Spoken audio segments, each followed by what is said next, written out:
On reprend ici les mêmes données scanographiques avec les reconstructions multiplanaires sur la gauche et ici l'aspect en rendu volumique qui donne l'aspect radiographique d'une radiographie qui aurait été réalisée avec un tube perpendiculaire au plan de la table chez un patient en décubitus ventral. On est situé sur une coupe transverse axe bleu, donc carré bleu ici, qui correspond au niveau sur lequel on réaliserait l'infiltration de notre racine S1 du côté droit sur une infiltration scanoguidée. On voit ici au fond du trou sacré la racine S1. C'est une voie sûre car le trajet de l'aiguille vient buter sur la paroi osseuse avec la racine qui est au contact immédiat.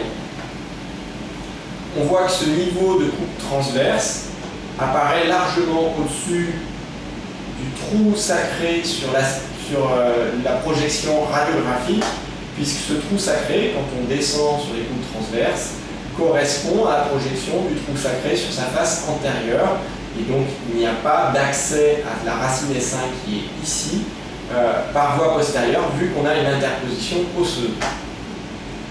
On va donc déterminer sur l'aspect radiographique la projection de notre trou sacré par voie postérieure, par lequel on peut rentrer pour réaliser cette infiltration de notre racine S1 droite ici. On va déterminer les limites inférieures, supérieures, internes et externes de la projection de notre trou sacré sur cette radiographie. On déplace notre axe transverse vers le bas jusqu'à retrouver la limite inférieure de notre trou sacré, qui est ici. Donc, voici la limite inférieure du trou sacré. On pourrait encore rentrer à ce niveau ici. On va tracer la limite inférieure de notre trou sacré que l'on ramène contre notre axe transverse qui est ici. On va répéter la même opération pour la limite supérieure. On se déplace, le trou sacré visible ici. On se déplace vers le haut jusqu'à faire disparaître ce trou sacré. La limite supérieure est ici. On trace cette limite supérieure.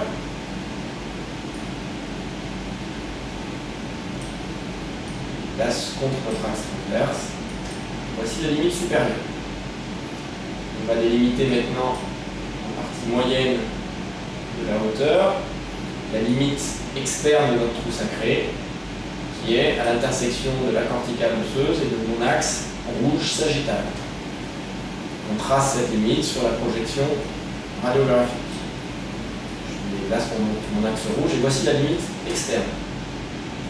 On se déplace en dedans vers la limite interne qui est contre mon axe rouge ici. On trace la limite interne.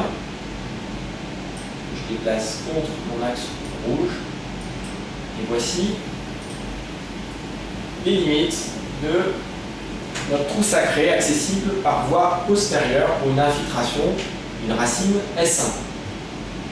On voit que le trou se projette sur une zone qui est à peu près en termes de hauteur, à mi-distance entre la limite supérieure de la projection de notre trou sacré, de la face antérieure, et à mi-distance donc de la limite supérieure du plateau S1. Et à peu près en partie moyenne dans le sens de la largeur de notre trou sacré. Pour ce qui est de l'inclinaison de l'aiguille, qui va être dans un plan strict horizontal, donc dans l'axe du tube, on va avoir une aiguille qui va être inclinée dans une gamme d'angles variable avec une inclinaison maximum d'environ 45 degrés et une inclinaison minimum d'environ 20 degrés par rapport à la verticale. Donc avec une largeur assez importante, si on regarde la projection de la limite externe au point d'entrée cutanée, on va avoir une limite ici, à ce niveau-là, donc en partie moyenne du trou sacré, donc ça c'est la limite la plus interne.